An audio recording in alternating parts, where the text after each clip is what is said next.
Hello students, welcome to TC education channel. और आज जो हम लोग टॉपिक पढ़ने जा रहे हैं वो बीसीए, बीटेक और एमसीए के स्टूडेंट्स के लिए बहुत इंपॉर्टेंट है। वो टॉपिक है classes and object in C plus plus. जी हाँ, आज हम लोग ये जानेंगे कि सी प्लस प्लस में हम लोग क्लास कैसे क्रिएट कर सकते हैं और उन क्लास का ऑब्जेक्ट बना करके उसके मेंबर्स को पहले यूज़ किया जाता है।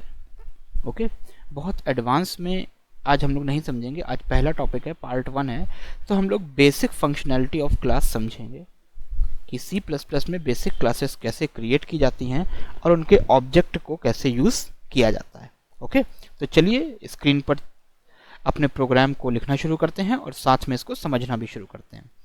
तो देखिए, हम लोग यहाँ पर बात कर रहे हैं सी प्लस प्लस की। तो सी प्लस प्लस के लिए जो हेडर फाइल हमें यूज़ करनी होती है, पहले तो मैं ये बता दूँ कि मैं यहाँ पर Dev C plus plus compiler का यूज़ कर रहा हूँ। आप जो चाहें वो कंपाइलर यूज़ कर सकते हैं, आप फ्री हैं। ओके, तो सबसे पहले हम लोग ये देखते हैं कि सी प्लस प्लस में जो क्लास बनाते हैं वो कैसे बनेगी।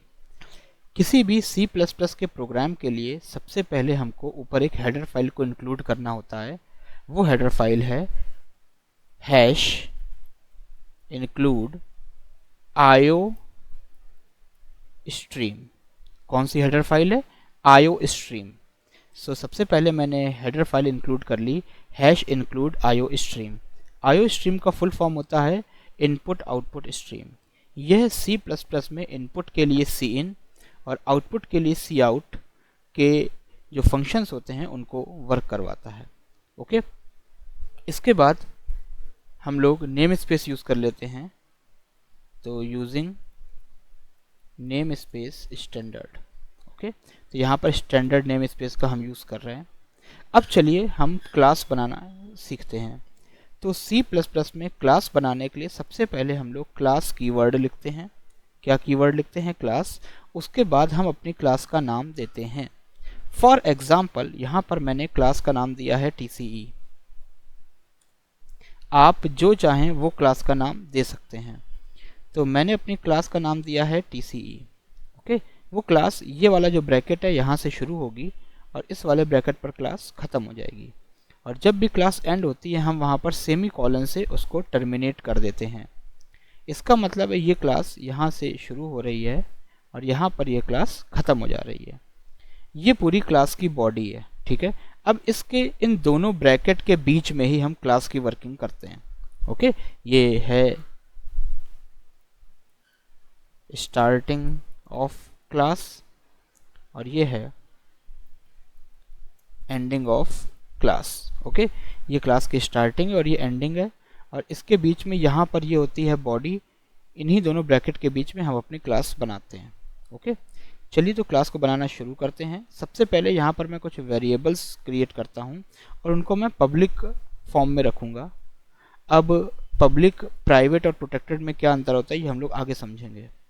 ठीक है, तो बेसिकली मैंने पब्लिकली दो वेरिएबल बनाए हैं, एक बनाया है x और एक बनाया है y।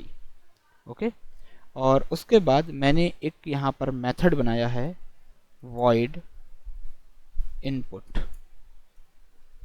इस मेथड में मैं क्या कर रहा हूँ, x और y के अंदर डेटा इनपुट करा रहा हूँ। तो सबसे पहले हम एक मैसेज देंगे, एंटर टू नंबर्स, और नंबर्स को इनपुट करने के लिए सी इन इंसर्शन ऑपरेटर के बाद x एंड y। सो ये मेरी एक क्लास बनी है जहाँ पर मैंने अभी तक दो वेरिएबल बनाए हैं और एक बनाया है मेथड। ये कहलाते हैं क्लास वेरिएबल्स और ये कहलाएगा मेथड। ओके, अब मैं एक मेथड और बना रहा हूँ जो इन दोनों को ऐड करेगा। तो मैंने मेथड बनाया void add और यहाँ पर इन दोनों को ऐड किया, cout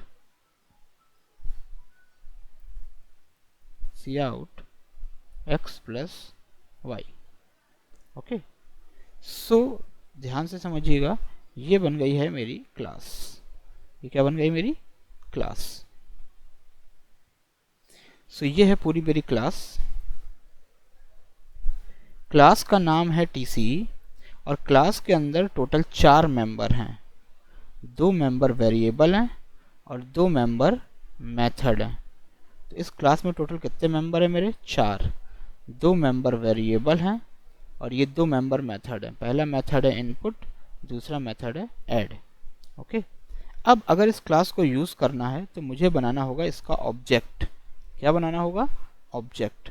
तो ध्यान से समझिए, मेन फंक्शन बनाते हैं और मेन फंक्शन के अंदर मैंने इस क्लास का ऑब्जेक्ट बनाया।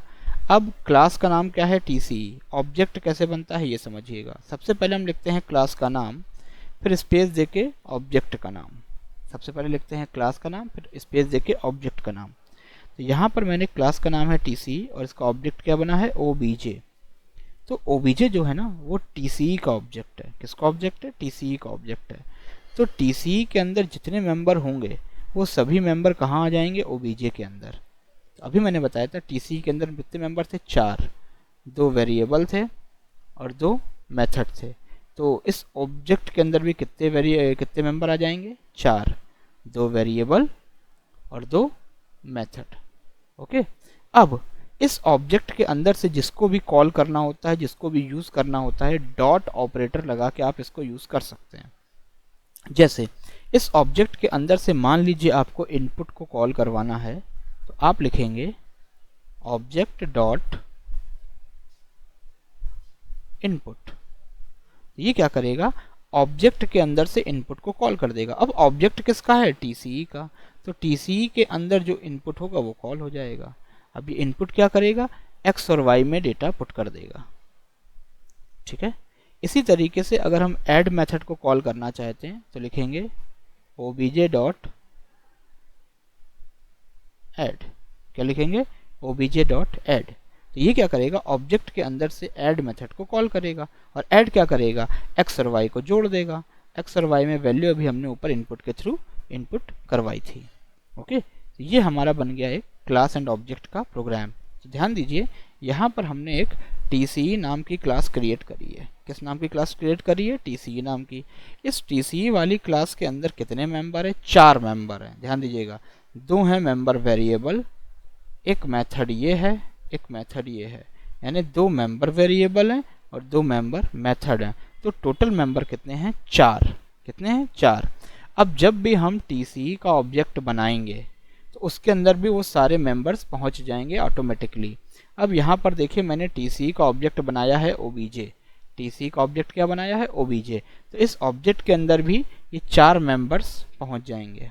ओके, अब जिसको यूज़ करना है डॉट लगा के यूज़ कर लीजिए। जैसे मुझे पहले इनपुट फंक्शन को कॉल करना है तो मैंने लिखा ऑब्जेक्ट डॉट इनपुट। ऑब्जेक्ट मैंने ऊपर बनाया है ऑब्जेक्ट डॉट इनपुट, तो ये इनपुट मेथड को कॉल करेगा।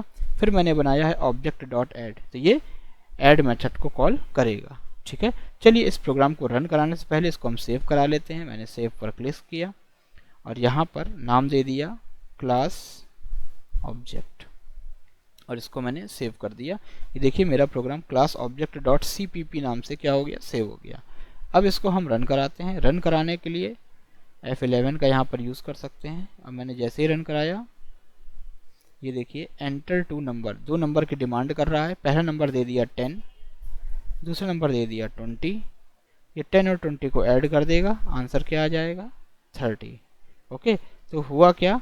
सबसे पहले इनपुट फंक्शन वर्क किया। इसने क्या किया? एंटर 2 नंबर, 2 नंबर मांगे। मैंने एक नंबर दिया 10, वो गया x में, दूसरा नंबर दिया 20, वो गया y में।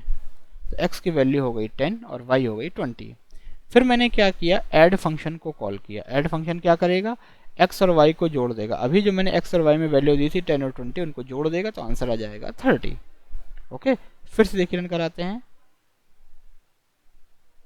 ये देखिए एंटर 2 नंबर, पहला नंबर जाएगा x में, ये गया 10 x में, दूसरा नंबर जाएगा y में, 20 गया y में, तो x और y हो गया 10 और 20।